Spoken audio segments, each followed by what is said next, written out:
एक खतरनाक वायरस तेजी से दुनिया भर में फैल रहा है और इसके 116 देशों में अभी तक केसेस देखे जा चुके हैं, including India. World Health Organization ने यह अलर्ट जारी कर दी है कि अगर इसे जल्द से जल्द कंट्रोल नहीं किया जाए तो यह अगले बड़े पैंडेमिक में तब्दील हो सकता है। जस्ट पिछले ही हफ्ते 14 अगस्त के दिन WHO के डायरेक्टर डॉक्टर टेड्रोस ने खुद ये अनाउंस किया कि एक खतरनाक वायरस एमपॉक्स, जो अब तक सिर्फ अफ्रीका के एक ही देश को इन्फेक्ट कर रहा था, वह पूरी दुनिया के लिए खतरा बन चुका है। ये डेडली एमपॉक्स वायरस, जिसके कमजोर वेरिएंट ने साल 2022 में दुनिया भर में फैलने की कोशिश की थी, इसका हाल ही में एक नया स्ट्रेन आया है जो पहले से भी कहीं ज्यादा पावरफुल और वायरुलेंट है। इतना कि विद इन मंथ्स इसने सेंट्रल अफ्रीका के इस डेमोक्रेटिक रिपब्लिक ऑफ कॉन्गो देश से फैलना शुरू करके अब ये अफ्रीका के इन 12 देश और उनके साथ साथ यूरोप में स्वीडन, सऊदी अरेबिया और यहां तक कि इवन फिलीपींस जैसे एक ईस्ट एशियन देश तक ये फैल चुका है। और एस्टिमेट्स बताते हैं कि ये नया वेरिएंट कोविड से भी एटलीस्ट 7 गुना ज्यादा डेडली है। इनफैक्ट अभी हाल ही में ही पीएम मोदी के प्रिंसिपल सेक्रेटरी पीके मिश्रा जी ने भी एक अर्जेंट मीटिंग बुलाई थी, जिसके तहत उन्होंने दिल्ली, जहां से सबसे ज्यादा इंटरनेशनल ट्रैवलर्स भारत में आते हैं, वहां 3 major hospitals, Ram Manohar Lohia hospital, Safdarjung hospital और लेडी हार्दिंगे हॉस्पिटल, इन्हें लोगों को क्वारंटाइन करवाने के लिए तैयार रहने की चेतावनी दे दी है। और इसी के साथ उन्होंने बाकी के स्टेट से भी अपील किया कि वो भी अपने हॉस्पिटल्स को इस नई महामारी के लिए तैयार रखें। अब अगर आपको याद होगा ना, तो मैंने अपने इस H5N1 वायरस वाले वीडियो में एक टिपिंग पॉइंट के कॉन्सेप्ट को एक्सप्लेन किया था। बेसिकली कोई भी वायरस आइडियली 2 से 3 सालों तक इंसानी शरीर में पहले इंक्यूबेट होता है। ये वायरस अपने आप में ही म्यूटेशंस क्रिएट कर रहा होता है ताकि इन म्यूटेशन से ये एक ऐसा स्ट्रक्चर बना पाए जो भारी तादाद में कई सारे इंसानों के इम्यून सिस्टम्स को भेद पाए और सभी को एक ही झटके में अपना शिकार बना पाए। एंड देन इसी इंक्यूबेशन पीरियड के बाद किसी अनफॉर्चुनेट दिन उसका एक ऐसा जानलेवा वेरिएंट पैदा हो जाता है जो तेजी से मैसिव पब्लिक में फैलने लग जाता है और सबको मारने लगता है। आज से एग्जैक्टली 2 साल पहले साल 2022 में इसी एमपॉक्स वायरस का एक लेस सीरियस आउटब्रेक आके जा चुका है, जिसने दुनिया भर में 1 लाख लोगों को इफेक्ट किया था, which basically means इसे काफी ज्यादा समय मिल गया था इंक्यूबेशन के लिए। और अब वाला वेरिएशन पहले वाले से भी काफी ज्यादा स्ट्रॉन्ग है। सो क्या इस वायरस का भी फाइनली टिपिंग पॉइंट आ चुका है, जैसे मार्च 2020 में कोविड वायरस का आया था, और अब यहां से और ये तेजी से वायरल हो जाएगा और ग्लोबल पैंडेमिक कॉज करेगा? क्या हम फिर से इस बार 2 साल के लॉकडाउन में ढकेले जाएंगे? और ये वायरस सिर्फ अफ्रीका के एक देश में से अचानक से पूरी दुनिया में कैसे फैल गया? क्या कोविड की ही तरह इसके साथ भी किसी ने कोई छेड़खानी की है क्या, जिससे ये जानलेवा बन गया? और क्या हमारे पास इसकी कोई वैक्सीन मौजूद है भी कि नहीं? या इस बार भी हम वही पिछली बार की तरह हेल्पलेसनेस एक्सपीरियंस करेंगे जैसे हमने कोविड के वक्त एक्सपीरियंस किया?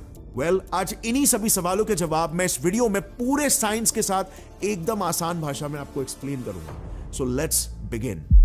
तो देखो, 1958 की ये बात है। डेनमार्क के कुछ वैज्ञानिकों ने अपनी पोलियो वैक्सीन को टेस्ट करने के लिए सिंगापुर से कुछ मैकाक बंदरों को इंपोर्ट करवाया था। जब वो बंदर डेनमार्क पहुंचे तो उन साइंटिस्टों ने देखा कि उनमें से एक बंदर किसी सीवियर वायरल इन्फेक्शन जैसे सिम्टम्स दिखा रहा है। सिम्टम्स लाइक तेज बुखार, मसल पेन, स्किन लीजन्स वगैरह। अब अपने इस कंसर्न के बेसिस पर जब उन्होंने उस बंदर के स्किन लीजन्स के कुछ सैंपल्स कलेक्ट किए और उन्हें टेस्ट किया, तो पता चला वो बंदर असल में एक नए अनोखे किस्म के पॉक्स वायरस से इन्फेक्टेड था। और यहीं से उस वायरस का पहली बार नाम रखा गया एमपॉक्स वायरस, यानी मंकी पॉक्स वायरस, क्योंकि इसे एक मंकी में सबसे पहली बार देखा गया था। पर बंदरों से पहली बात तो ये इंसानों में कैसे आया, और आज ऑलमोस्ट 7 दशक बाद ऐसा क्या हुआ कि इसने अचानक इतना खतरनाक रूप ले लिया? तो देखो, इस एमपॉक्स वायरस का सबसे फर्स्ट ह्यूमन विक्टिम था डेमोक्रेटिक रिपब्लिक ऑफ कॉन्गो में रहने वाला एक 9 साल का गरीब ट्राइबल बच्चा, जिसका पूरा काबिला एमपॉक्स से इन्फेक्टेड बंदरों से काफी क्लोज कांटेक्ट में था। बेसिकली उस लड़के का और उन ट्राइब वालों का शरीर उस वायरस के लिए एक इंक्यूबेशन एक्सपेरिमेंटल लेबोरेटरी जैसा बन गया, जिसमें वो ह्यूमंस को इन्फेक्ट करने के हिसाब से म्यूटेट होने लगे। और उन्हीं में से एक म्यूटेशन, एक वेरिएशन इतना परफेक्ट बना कि उसने उस बच्चे की जान ले ली। बट अनफॉर्चुनेटली ये तो बस शुरुआत थी। इस इंसिडेंट के बाद ये वायरस दो मेजर ग्रुप्स या क्लेड्स में इवॉल्व हुआ। Clade 1 also known as Congo basin clade, जो मोस्टली सिर्फ डीआरसी यानी कि डेमोक्रेटिक रिपब्लिक ऑफ कॉन्गो में ही कॉन्सेंट्रेटेड था। And clade 2 also known as west African clade, जो like the name says west African देशों में ही फैलने लगा था। अब आगे बढ़ने से पहले आपके लिए एक सवाल है, क्या लगता है आपको इन दोनों ही ग्रुप्स में से ज्यादा खतरनाक एमपॉक्स का क्लेड कौन सा रहा होगा? सो चलो मैं आपको एक छोटा सा हिंट देता हूं। ये 1970 से लेकर अब तक सभी एमपॉक्स आउटब्रेक्स की लिस्ट है, जिसमें कौन सा आउटब्रेक किस क्लेड ने कॉज किया ये क्लियरली मेंशन्ड है।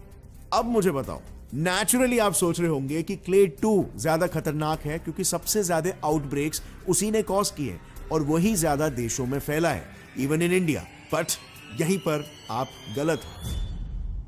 फर्स्टली, क्लेड 1 ज्यादा सीवियर सिम्टम्स दिखाता है एज कंपेयर टू क्लेड 2, और इसीलिए वो बॉर्डर्स क्रॉस करते वक्त आसानी से पकड़ा जाता है और उससे पीड़ित लोग भी दूर दूर तक माइग्रेट करने के काबिल नहीं रहते। Clade 2 on the other hand काफी माइल्ड सिम्टम्स दिखाता है और इसीलिए उससे इन्फेक्टेड लोग आसानी से बॉर्डर्स वगैरह क्रॉस करके दूसरे देशों में निकल लेते हैं। यानी कि ज्यादा देशों में फैलना is not at all equal to ज्यादा खतरनाक वेरिएंट होना। दूसरी बात, क्लेड 2 से लगातार एक्सपोज होने की वजह से इतने दशकों में अब हमारा ह्यूमन इम्यून सिस्टम भी उससे लड़ना सीख चुका है। मगर क्लेड 1 आज भी डीआरसी को छोड़कर बाकी देशों के लिए एकदम नॉवेल वायरस है, यानी कि हमारे इम्यून सिस्टम उससे फाइट करने के लिए अभी तक केपेबल नहीं बने हैं। और यही वजह है कि आप देखोगे क्लेड 2 का केस फैटेलिटी रेट, यानी कि इन्फेक्टेड लोग में से कितने लोग मरते हैं, उसका परसेंटेज सिर्फ 1% है, लेकिन क्लेड 1 का केस फैटेलिटी रेट है 10%, यानी कि 10 में से एक इंसान जो इस वेरिएंट से इन्फेक्ट हुआ होगा वो मरेगा ही मरेगा। अब यस, इन डेथ्स के पीछे डेफिनेटली कॉन्गो का पूरा मेडिकल इंफ्रास्ट्रक्चर भी एक फैक्टर हो सकता है, बट 1% और 10% के बीच का difference is still too high. और प्रॉब्लम बस यही है कि अभी 2024 में जो एमपॉक्स का वेरिएंट फैल रहा है ना, वो यही क्लेड 1 का वेरिएंट है, जो डीआरसी से बाहर, कॉन्गो से बाहर निकलकर अब धीरे धीरे करके पूरे अफ्रीका, यूरोप, मिडिल ईस्ट और एशिया में भी अपने पैर पसार रहा है। बट इंडिया का क्या इंडिया सेफ है? Should we be afraid? Well, आज से 2 साल पहले यूएई से सिर्फ एक इन्फेक्टेड केरलाइट आदमी इंडिया लौटा था, और वो भी less serious clade 2 infected. Yet देखते ही देखते उससे 25 लोग इन्फेक्ट हो गए थे और एक की मौत भी हुई। नाउ जस्ट इमेजिन, ऐसी ही सिमिलर लापरवाही अगर क्लेड 1 के साथ भी होती है तो उसका हाशरे और भी बहुत ज्यादा बुरा होगा। करंटली क्लेड 1 के केसेस तेजी से अफ्रीका में बढ़ रहे हैं और इंडियन मिनिस्ट्री ऑफ टूरिज्म के स्टेटिस्टिक्स के अनुसार at least 1 lakh Africans medical education या अन्य वजहों से हर साल इंडिया आते हैं। प्लस 2022 में जो एक डेथ रिकॉर्ड हुआ था ना इंडिया में, वो एक यंग लड़का था जो यूएई से लौटा था। वो खुद कभी अफ्रीका गया ही नहीं था, yet he caught the virus. कैसे? वेल, सिंपली बिकॉज यूएई में वो एक ऐसे इंसान के क्लोज कांटेक्ट में आ गया जो अफ्रीका से लौटा था। यानी कि सिर्फ उन लोगों को स्क्रूटिनाइज करके मतलब नहीं है जो अफ्रीका से आ रहे हैं, वो लोग भी रिस्क में हो सकते हैं जो किसी भी और फॉरेन कंट्री से आ रहे हैं। अगर हमें इस क्लेड 1 को हमारे देश में घुसने से रोकना है तो हमें सबको टेस्ट करना पड़ेगा, क्योंकि अगेन उस एक अकेले लड़के ने 25 लोगों को इन्फेक्ट कर दिया और हर साल एटलीस्ट 90 लाख लोग रेगुलरली ट्रैवल करते हैं बिटवीन इंडिया एंड यूएई। और अगर ये वायरस और भी यूनिक एथनिसिटीज के लोगों को अपना घर बनाता है, उनके शरीर को अपना घर बनाता है, अपनी प्रयोगशाला बनाता है जहां पे वो म्यूटेशंस करे, एडेप्टेशंस लाए, अपने स्ट्रक्चर को चेंज करे, तो इसके आगे चल के और भी ज्यादा डेंजरस वेरिएशंस बन सकते हैं जो पॉपुलेशन स्पेसिफिक भी हो सकते हैं। जैसे 1970s में ही अफ्रीकन ट्राइब्स के साथ हुआ था। हमारी जितनी बड़ी पॉपुलेशन है ना, हम सिर्फ उस वायरस के लिए चलते फिरते लेबोरेटरीज नहीं बनेंगे। Instead we will become big factories जो पूरी दुनिया को जानलेवा क्लेड 1 एमपॉक्स वायरस सप्लाई कर सकता है, क्योंकि वैसे भी इस वायरस को फैलने के लिए ज्यादा कुछ नहीं लगता। अगर किसी इन्फेक्टेड इंसान या जानवर के स्किन पर लीजन्स हैं या ऐसे किसी इंसान या जानवर ने किसी चीज को छू लिया, तो आपको बस उस इंसान या उस जानवर या उस चीज को छूना है and that's it. Now you are infected too. Data बताता है कि जीनस ऑर्थोपॉक्स वायरस, जिस कैटेगरी ऑफ वायरसेस को ये एमपॉक्स बिलोंग करता है, इनको अगर डार्क कूल लो ह्यूमिडिटी वाला एनवायरनमेंट मिले तो वो कपड़े, टेबल, कांच ऐसे इनएनिमेट ऑब्जेक्ट्स पर भी 15 दिनों से भी ज्यादा समय तक आराम से जिंदा बचे रह सकते हैं। यानी ट्रेन वगैरह से ट्रैवल करते वक्त हो सकता है कि कोई इन्फेक्टेड इंसान 10 दिन पहले उस ट्रेन की सीट पर बैठा हो, बट अगर उसका वायरस वहां पर सीट पर छूट गया तो वो फिर भी लोगों को इन्फेक्ट करेगा। और हमारे इंडियन ट्रेन्स की भीड़ के बारे में तो आपको पता ही है। आप इमेजिन कर सकते हो how dreadful that situation would turn out to be. But let's say इस वायरस ने आपको इन्फेक्ट कर लिया तो आपके साथ एग्जैक्टली क्या होगा, या कैसे पता लग सकता है कि किसी एक पर्सन को उस वायरस ने इन्फेक्ट किया है या नहीं। तो देखो, like I said, mpox virus के 2 स्ट्रेन्स हैं, क्लेड 1 और क्लेड 2।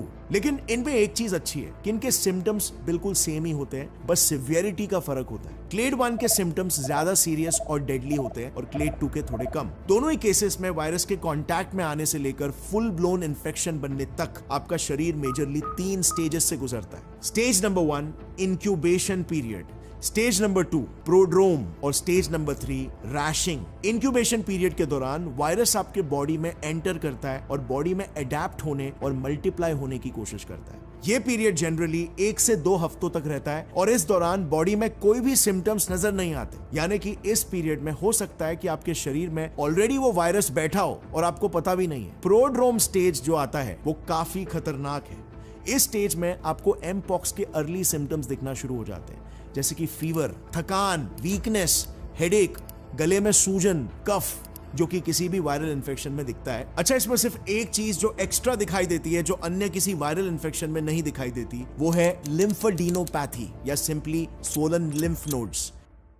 आपने देखा होगा, हमें जब माउथ अल्सर्स आते हैं तो यहां पर लोअर जॉ के नीचे एक पेनफुल गांठ जैसा स्ट्रक्चर बन जाता है। वही होते हैं ये लिम्फ नोड्स, जो हमारे शरीर में फैले छोटे छोटे लोकल पुलिस स्टेशंस की तरह होते हैं। सो अगर आपको बहुत तेज वायरल फीवर है, थकान फील हो रहा है along with shivers, और उसी के साथ आपके गले के पास वो गांठ भी फॉर्म हो चुके हैं, तो मोस्ट प्रोबेबली आपको एमपॉक्स वायरस ने इन्फेक्ट कर लिया है एंड आपको इमीडिएटली डॉक्टर के पास जाना चाहिए। अगर सपोज आपने इसे इग्नोर किया और अपने घरेलू नुस्खे आजमाते रहे, देन आप बढ़ोगे टुवर्ड्स द 3rd स्टेज, जो है रैशिंग स्टेज। इस स्टेज में आपके शरीर में मौजूद वायरस पूरी तरह से एक्टिव हो जाता है और वो आपके शरीर के एपिथेलियल सेल्स, जैसे कि स्किन के सेल्स हो गए, इनको इन्फेक्ट करने लगता है। और इसीलिए इस स्टेज में आप देखोगे आपके स्किन पे पहले फ्लैट ड्राई लीजन्स बनने लग जाते हैं, जिसे मैक्यूल्स कहते हैं, और फिर वो लीजन्स फूलने लगते हैं टू बिकम पैप्यूल्स, और फिर उनमें फ्लूइड भरने लग जाता है और वो कहलाए जाते हैं वेसिकल्स। और इस सब के बाद वहां पर आपको दर्द होना भी शुरू हो जाएगा, जिसके बाद वो लीजन्स कहलाए जाते हैं पस्ट्यूल्स। अब ये जितने भी स्टेजेस मैंने आपको बताए ना, माइंड यू, ये बस सिर्फ 1 से 2 हफ्तों में ही प्रोग्रेस होते हैं और उसके बाद आप अपने पूरे मोहल्ले में एमपॉक्स फैलाने के काबिल हो जाते हो। सो अगर किसी को एमपॉक्स वायरस इन्फेक्ट कर लेता है या कोई पेशेंट एमपॉक्स वायरस के सिम्टम्स दिखा रहा है, तो उसे क्या करना चाहिए? वेल, WHO ने कुछ गाइडलाइंस दिए हैं, आपको ये चीजें फॉलो करनी होगी। सबसे पहले तो आपको अपनी पर्सनल हाइजीन का ध्यान रखना होगा और आपके घर में या आपके सराउंडिंग में जो भी डेली ऑब्जेक्ट्स हैं, जिन्हें भी लोग बार बार छूते हैं, उन्हें रेगुलरली सैनिटाइज करना होगा। और फिर जैसे ही किसी में भी आपको एमपॉक्स के सिम्टम्स दिखते हैं, आपको उनके साथ क्लोज कॉन्टैक्ट या इंटीमेसी को अवॉइड करना पड़ेगा, even if they are your own family member. Animals के थ्रू भी ये वायरस आप तक ना पहुंचे, इसीलिए जितना हो सके स्ट्रे एनिमल्स को टच ना करें, उनसे दूर रहे। And last but not the least, अगर आपको खुद एमपॉक्स हो जाता है तो खुद को तुरंत आइसोलेट करें और तब तक सोशल कांटेक्ट ना करें जब तक बॉडी के सारे रैशेस, लीजन्स ड्राई होकर वहां पर नई हेल्दी स्किन डेवलप ना हो जाए। इससे दूसरों में ये वायरस नहीं फैलेगा। और रिकवरी के बाद भी if you are having sex, then use condom at least up to 12 weeks after you have recovered, ताकि आपका पार्टनर या आपकी पार्टनर सेफ रहे। रिमेंबर, इस पूरे इन्फेक्शन में नेग्लिजेंस सबसे बड़ा दुश्मन हो सकता है। इसमें आपको अपने लिए नहीं तो एटलीस्ट अपने करीबियों के लिए ये स्ट्रिक्ट आइसोलेशन प्रोटोकॉल्स फॉलो करने ही पड़ेंगे। अच्छा, फाइनली हमारे रिसर्च के वक्त ना एक बहुत ही शॉकिंग और पेनफुल बात के बारे में मुझे पता चली। एक बहुत बड़ा पैराडॉक्स भी है ये। सो एमपॉक्स से डील करने के लिए करंटली एक काफी पावरफुल वैक्सीन अवेलेबल है कॉल्ड MVA-BN। लेकिन कोविड की तरह 2022 एमपॉक्स आउटब्रेक के वक्त यूएसए ने दुनिया के टोटल 88% वैक्सीन शॉट्स को होल्ड करके रखा हुआ था, जबकि वहां पर सिर्फ लगभग 32,000 केसेस ही रजिस्टर हुए थे। यानी आयरनी देखो, WHO का सबसे बड़ा फाइनेंशियल सपोर्टर यूएस है, लेकिन कहां तो WHO को अफ्रीका में बढ़ते केसेस को रिलीफ देने के लिए फंड्स या वैक्सीन्स देने चाहिए, तो उल्टा जिनको जरूरत नहीं है वो होड़ करके बैठे हुए। और अंत में अभी जाके रिसेंटली ही यूरोपियन कमीशन के health emergency preparedness and response authority Hera और एक pharmaceutical company Bavarian Nordic finally Africa को करीब 2.15 लाख डोजेस डोनेट करने वाली है, जो इनिशिएटिव यूएसए और WHO को पहले ही शायद ले लेना चाहिए था। लेकिन अफ्रीका की प्रॉब्लम वेस्ट की प्रॉब्लम थोड़ी ना है, और इसीलिए इन एक्शन। बट अल्टीमेटली ऐसे केसेस में क्या ही फायदा कि आप अपने देशों के लिए वैक्सीन तो अरेंज कर दे रहे, लेकिन जब तक बीमारी का रूट ही फिक्स नहीं होगा, बीमारी तो जड़ से कभी खत्म ही नहीं होगी। बुखार की दवा देने से कैंसर थोड़ी ना ठीक हो जाता है। यहां पर मेन जड़ अफ्रीका ही है, जिसे कंटेन करना सभी कंट्रीज के लिए टॉप प्रायोरिटी होनी चाहिए। इवन इंडिया भी इस कॉज में सपोर्ट कर सकता है, being called the pharmacy of the world. जिस तरह हमने कोविड के वक्त गरीब देशों को वैक्सीन प्रोवाइड किए थे, उसी तरह हम यहां पर भी अपना योगदान दे सकते हैं। आफ्टर ऑल, जब तक नल ही नहीं बंद करोगे तब तक जमीन पोंछने का क्या मतलब। और फाइनली फ्रेंड्स, हम सभी को भी मिलकर प्रिपेयर्ड रहना होगा, एक प्रॉपर सिविक सेंस के साथ, और एक अच्छे नागरिक की तरह अपनी ड्यूटीज का पालन करना होगा, ताकि हम इस वायरस के स्प्रेड को जितना हो सके लिमिट कर सके। आफ्टर ऑल, उतनी जाने भी तो कम जाएंगी। सो इस वीडियो को जितना हो सके अपने फ्रेंड्स और फैमिली मेंबर्स के साथ शेयर करना, ताकि अवेयरनेस फैल सके। And thanks for watching this. Take care, stay fit and stay healthy. जय हिंद।